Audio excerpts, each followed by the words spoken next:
ಈ CJ Roy confident group ನ founder ಆಗಿದ್ದ ಸಿಜೆ ರಾಯ್ ಸೂಸೈಡ್ಗೆ ಒಳಪಟ್ಟಿದ್ರು. ನಿನ್ನೆ ಅವರ ಅಂತ್ಯಕ್ರಿಯೆ ಕೂಡ ನೆರವೇರಿತ್ತು. ಈಗ ಅವರ ಸಾವು ರಾಜಕೀಯ ಆರೋಪಗಳಿಗೆ ಕಾರಣವಾಗ್ತಾ ಇದೆ. ಸಿಜೆ ರಾಯ್ ಸೂಸೈಡ್ ಕೇಸ್ ನಲ್ಲಿ ಕೇರಳದ ಸಿಎಂ ಎಂಟ್ರಿ ಕೊಟ್ರ. ಕೇಂದ್ರಕ್ಕೆ ಸುದೀರ್ಘ ಪತ್ರವನ್ನ ಪಿಣರಾಯಿ ಅವರು ಬರೆದಿದ್ದಾದ್ರು. ಯಾಕೆ ಮತ್ತು ಏನಿದೆ ಪತ್ರದಲ್ಲಿ?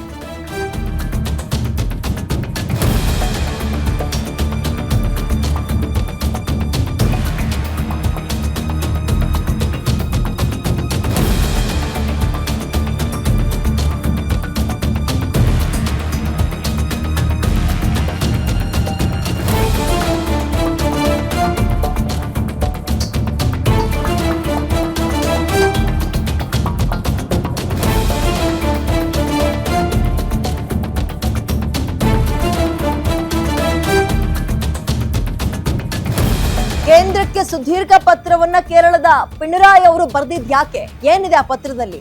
ಕೇರಳದಲ್ಲಿ ಆ ನಾಯಕರಿಗೆ ಆತಂಕ ಶುರುವಾಗಿದ್ಯಾ? ಗ್ಯಾರಂಟಿ ನ್ಯೂಸ್ ನಲ್ಲಿ ರಾಯ್ ಸೂಸೈಡ್ ಕೇಸ್ ನ ಅಪ್ಡೇಟ್ ನೋಡ್ತಾ ಹೋಗೋಣ.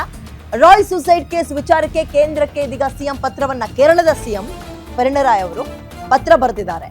ಸೂಸೈಡ್ ಕೇಸ್ಗೆ ಸಂಬಂಧಪಟ್ಟಂತೆ ನ್ಯಾಯಾಂಗ ತನಿಖೆಗೆ ಆಗ್ರಹಿಸ್ತಾ ಇದ್ದು, ಸಿಜೆ ರಾಯ್ ಸಾವಿನ ಬಗ್ಗೆ ಸೂಕ್ತ ತನಿಖೆ ಅಗತ್ಯ ಇದೆ.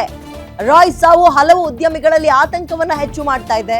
ಘಟನೆ ನಡೀತಾ ಇದ್ದ ವೇಳೆ ಐಟಿ ಅಧಿಕಾರಿಗಳ ಪರಿಶೀಲನೆ ಆಗ್ತಾ ಇತ್ತು. ಈ ಪ್ರಕರಣವನ್ನ ದಯವಿಟ್ಟು ಗಂಭೀರವಾಗಿ ಪರಿಗಣಿಸಬೇಕು ನೀವು ಅಂತ ಕೇಂದ್ರಕ್ಕೆ ಪತ್ರವನ್ನ ಬರೆದಿದ್ದಾರೆ. ಅದರ ಬೆನ್ನಲ್ಲೇ ಕೆಲ ಉದ್ಯಮಿಗಳು ಕೂಡ ಈಗ ಟ್ಯಾಗ್ ಅನ್ನ ಕೂಡ ಮಾಡ್ತಾ ಇದ್ದಾರೆ. ಹಂಗ್ ನೋಡೋದಾದ್ರೆ ಉದ್ಯಮಿಗಳಿಗೆ ತೀರಾ ವಿಪರೀತವಾದಂತಹ ಒಂದು ಕಟ್ಟಾಕೋ ಪರಿಸ್ಥಿತಿಯನ್ನ ಒತ್ತಡವನ್ನ ತರ್ತಾ ಇದ್ದಾರೆ.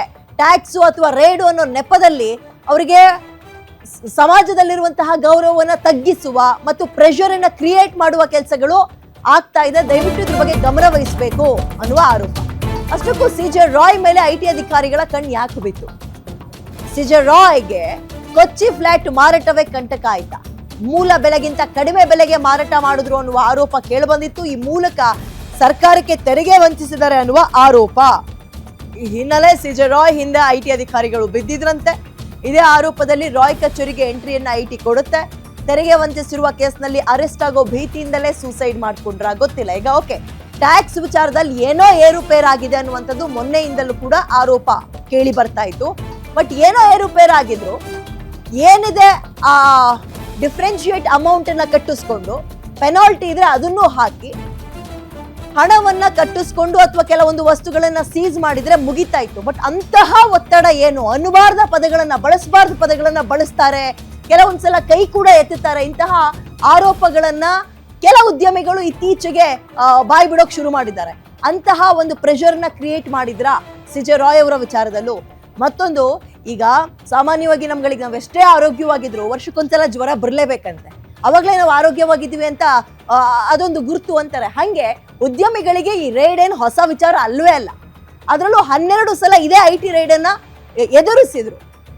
ಬಟ್ ಈ ಸಲ ಯಾಕೆ ಹಿಂಗಾಯ್ತು ಅನ್ನುವಂಥದ್ದೇ ಪ್ರಶ್ನೆ.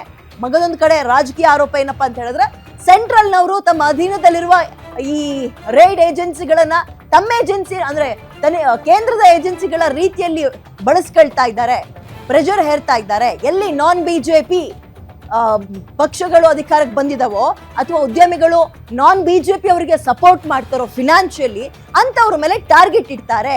ಇದು ಬಹಳ ಗಂಭೀರ ಆರೋಪ. ಇತ್ತೀಚೆಗೆ ಮಹಾರಾಷ್ಟ್ರದ ಡಿಸಿಎಂ ಅಜಿತ್ ಪವಾರ್ ಸಾವನ್ನಪ್ಪಿದಾಗ್ಲೂ ಕೂಡ ಪಶ್ಚಿಮ ಬಂಗಾಳದ ಸಿಎಂ ಈ ಆರೋಪವನ್ನ ಮಾಡಿದ್ರು. ಯಾರು? ಮಮತಾ ಬ್ಯಾನರ್ಜಿ ಅವರು ಅದಾದ್ರೂ ಒಂದು ರಾಜಕೀಯ ಆರೋಪ ಅಂತ ಅನ್ಕೊಳ್ಳೋಣ ಬಿಡಿ. ಉದ್ಯಮಿಗಳು ಕೂಡ ಈ ಆರೋಪವನ್ನ ಮಾಡ್ತಾ ಇದ್ದಾರೆ. ಹಂಗಾದ್ರೆ ಕೇಂದ್ರ ಈ ಏಜೆನ್ಸಿಗಳನ್ನ ತನ್ನ ಕೈಗೊಂಬೆ ಮಾಡ್ಕೊಂಡಿದ್ಯಾ? ರಾಜಕೀಯ ದುರ್ಬಳಕೆ ಮಾಡ್ಕೊಳ್ತಾ ಇದ್ಯಾ? ಸಹಜವಾಗಿ ಕಾಡೋ ಪ್ರಶ್ನೆ. ಆಮೇಲೆ ಇನ್ನು ಕೆಲವರು ಕೇಳ್ತಾರೆ, ಸರಿ ಅದೇನಾದ್ರೂ ಅವರು ದುರ್ಬಳಕೆ ಮಾಡ್ಕೊಳ್ಳಿ, ಮತ್ತೊಂದು ಮಾಡ್ಕೊಳ್ಳಿ, ಇವರು ಕ್ಲಿಯರ್ ಆಗಿ ಟ್ರಾನ್ಸ್ಪರೆಂಟ್ ಆಗಿ ಎಲ್ಲವನ್ನೂ ಮೇಂಟೈನ್ ಮಾಡ್ಬಿಟ್ಟಿದ್ರೆ ಫೈಲ್ಸ್ಗಳನ್ನ ಅಥವಾ ಟ್ಯಾಕ್ಸ್ ಅನ್ನ, ಯಾಕೆ ಹೆದರಬೇಕು ಅನ್ನುವ ಪ್ರಶ್ನೆಯೂ ಕೂಡ ಕೆಲವರು ಕೇಳ್ತಾರೆ. ಬಟ್ ಇಂತಹ ದೊಡ್ಡ ದೊಡ್ಡ ಉದ್ಯಮಿಗಳ ವಿಚಾರದಲ್ಲಿ ಎಲ್ಲವೂ ಟ್ರಾನ್ಸ್ಪರೆಂಟ್ ಆಗಿ ಇರಕ್ಕಾಗಲ್ಲ. ಈಗ ಅದಕ್ಕೂ ಮೊನ್ನೆ ಒಂದು ಎಕ್ಸಾಂಪಲ್ ನಾವು ಗಮನಿಸ್ತಾ ಇದ್ವಿ. ಈಗಾದ್ರೂ ಬಿಡಿ, ಟ್ರಾಫಿಕ್ ಪೊಲೀಸರು ಅಡ್ಡ ಹಾಕಿ ನಮ್ಮನ್ನ ಗಾಡಿ ಸೈಡಿಗೆ ಹಾಕಿ ಅಂತ ಹೇಳಲ್ಲ. ಮುಂಚೆ ಎಲ್ಲ ಹಂಗೆ ಮಾಡೋರಲ್ವಾ? ಅವ್ರು ಏನೇ ಕೇಳಿ, DL ಆಮೇಲೆ ಗಾಡಿ ಫಿಟ್ನೆಸ್ ಇಂದು ಏನಾದ್ರೂ ಕೇಳಿ, ನೀವು ಏನೇ ಡಾಕ್ಯುಮೆಂಟ್ಸ್ ಅನ್ನ ಕೊಟ್ಟರು ಕೂಡ ಇನ್ನೂ ಕೆತ್ಕೋರು, ಅದನ್ನ ತೋರಿಸು, ಇದನ್ನ ತೋರಿಸು, ಸುಮ್ಮನೆ ಕಟ್ ಹಾಕುವ ಪ್ರಯತ್ನ. ಅಂದ್ರೆ ನೀವು 100-200 ಕೊಟ್ಟು ಹೋಗ್ಬಿಡ್ಬೇಕು ಅವ್ರ ಕೈಗೆ ಅನ್ನೋ ರೀತಿಯಲ್ಲಿ ವರ್ತಿಸ್ತಾ ಇದ್ರು. ಇಲ್ಲೂ ಕೂಡ ಅಂಥದ್ದೇ ಸಿಚುವೇಶನ್ ಕ್ರಿಯೇಟ್ ಆಗ್ತಾ ಇದೆಯಾ? IT ಆಗಿರ್ಬೋದು, ಬೇರೆ ಬೇರೆ ಏಜೆನ್ಸಿಗಳಲ್ಲಿ ಗೊತ್ತಿಲ್ಲ. ಈ ಆರೋಪವು ಕೂಡ ಬಹಳ ಗಂಭೀರವಾಗಿ ಕೇಳಿ ಬರ್ತಾ ಇದೆ. ಅಂಡ್ ಇನ್ನೊಂದು, ಹೋಗಿ ಬಂದು ಬಿಜೆಪಿ ಜೊತೆ ಸೇರಿರುವಂತಹ ಯಾವ ಉದ್ಯಮಿಗಳಿಗೂ ಈ ರೈಡ್ನ ತಲೆನೋವೇ ಬರಲ್ಲ. ಯಾರು ತಮ್ಮ ಪಾಡಿಗೆ ಕೆಲಸ ಮಾಡ್ಕೊಂಡಿರ್ತಾರೆ ಅಥವಾ ಬಿಜೆಪಿಯೇತರ ವ್ಯಕ್ತಿಗಳಿಗೆ ಅಥವಾ ರಾಜಕೀಯ ನಾಯಕರುಗಳಿಗೆ ಸಪೋರ್ಟ್ ಆಗಿ ಬೆನ್ನೆಲುಬಾಗಿ ನಿಂತ್ಕೊಳ್ತಾರೆ, ಫಿನಾನ್ಷಿಯಲಿ ಒಂದು ಸಪೋರ್ಟ್ ಕೊಡ್ತಾರೆ, ಅಂಥವ್ರ ಮೇಲೆ ಕೆಟ್ಟ ಕಣ್ಣು ಬೀಳೋದು ಫಿಕ್ಸು ಅನ್ನುವ ಆರೋಪವನ್ನ ಕೂಡ ಇತ್ತೀಚೆಗೆ ಮಾಡ್ತಾ ಇದ್ದಾರೆ. ಓಕೆ, ಹಾಗಾದ್ರೆ ಸಿ.ಜೆ. ರಾಯ್ ಅವರ ವಿಚಾರದಲ್ಲಿ ರಾಜಕೀಯ ಹೆಂಗ್ ಬರ್ಬೋದು ಅಂತ ನೀವು ಕೇಳ್ತಾ ಹೋಗೋದಾದ್ರೆ, ಕೇರಳದಲ್ಲಿ ಇನ್ನೇನು ಎಲೆಕ್ಷನ್ ಬರ್ತಾ ಇದೆ, ಅಲ್ಲೂ ಕೂಡ ಇವರು ಫಂಡಿಂಗ್ ಮಾಡಿದ್ರು, ಕೆಲವರಿಗೆ ಮಾಡಿದ್ದಾರೆ, ಫಿನಾನ್ಷಿಯಲಿ ಸಪೋರ್ಟ್ ಮಾಡ್ತಾ ಇದ್ದಾರೆ ಅನ್ನುವಂತಹ ಆರೋಪ ಇತ್ತು. ಅದು ತಪ್ಪು ಅಂತಲೂ ಏನಲ್ಲ, ಎಲ್ಲವೂ ಟ್ರಾನ್ಸ್ಪರೆಂಟ್ ಆಗಿ ಇವರು ಎಲ್ಲವೂ ಮೇಂಟೈನ್ ಮಾಡಿದ್ರೆ ಅವ್ರಿಗೆ ಇಷ್ಟ ಬಂದಂಥವ್ರಿಗೆ ಸಪೋರ್ಟ್ ಮಾಡ್ಬೋದು. ಅಥವಾ ಇವ್ರು ರಾಜಕೀಯಕ್ಕೆ ಬರಬಾರ್ದು ಅಂತಲೂ ಏನಿಲ್ಲ, ರಾಜಕೀಯದವರಿಗೆ ಸಪೋರ್ಟ್ ಮಾಡಬಾರ್ದು ಅಂತಲೂ ಇಲ್ಲ. ಬಟ್ ಎಲ್ಲಿ ಮಿಸ್ ಹೊಡಿತು? IT ಅಧಿಕಾರಿಗಳು ಯಾವ ರೀತಿಯ ಒತ್ತಡವನ್ನ ಕೊಡ್ತಾ ಇದ್ರು? ಪ್ರಶ್ನೆ ಯಕ್ಷ ಪ್ರಶ್ನೆಯಾಗಿ ಉಳ್ಕೊಂಡಿದೆ. ಮತ್ತಷ್ಟು ಮಾಹಿತಿಯನ್ನ ನನ್ನ ಕಲೀಗ SK ಮಂಜುನಾಥ್ ನೀಡ್ತಾರೆ, ಲೈವಿಗೆ ಜಾಯ್ನ್ ಆಗ್ತಿದ್ದಾರೆ. ಮಂಜುನಾಥ್, ಸಿ.ಜೆ. ರಾಯ್ ಅವರು ಸಾವನ್ನಪ್ಪಿದ ನಂತರ ಈ ರೀತಿಯ ಆರೋಪ, ಕೇಂದ್ರ ಸರ್ಕಾರ ಈ ಏಜೆನ್ಸಿಗಳನ್ನ ತನ್ನ ಏಜೆನ್ಸಿಗಳಾಗಿ ಮಾರ್ಪಾಡು ಮಾಡ್ಕೊಬಿಟ್ಟಿದೆ ಅನ್ನುವ ಆರೋಪ ಬಹಳ ಗಂಭೀರವಾಗಿ ಕೇಳಿ ಬರ್ತಾ ಇದೆ. ಅಂಡ್ ರಾಜಕೀಯ ಟ್ವಿಸ್ಟ್ ಕೂಡ ಈ ಸಾವಿನಲ್ಲಿ ಕೇಳಿ ಬರ್ತಾ ಇದೆ. ಎಕ್ಸಾಂಪಲ್, ಕೇರಳದಲ್ಲಿ ಇನ್ನೇನು ಎಲೆಕ್ಷನ್ ಬರ್ತಾ ಇದೆ, ನಾನ್ ಬಿಜೆಪಿ ಅವರಿಗೆ ಇವರೇನೋ ಫಂಡಿಂಗ್ ಮಾಡಿದ್ರು, ಅದ್ರ ಮೇಲೆ ಕಣ್ಣು ಬಿತ್ತು, ಹಾಗಾಗಿ ಲಾಕ್ ಮಾಡೋಕ್ ಪ್ರಯತ್ನ ಪಟ್ರು. ಇಂತಹ ಗಂಭೀರ ಆರೋಪಗಳ ನಡುವೆ ಇವರ ಈ ಒಂದು ಸಾವನ್ನ ನಾವು ನೋಡೋದಾದ್ರೆ ಡೀಟೇಲ್ಸ್ ಕೊಡ್ತಾ ಹೋದ್ರೆ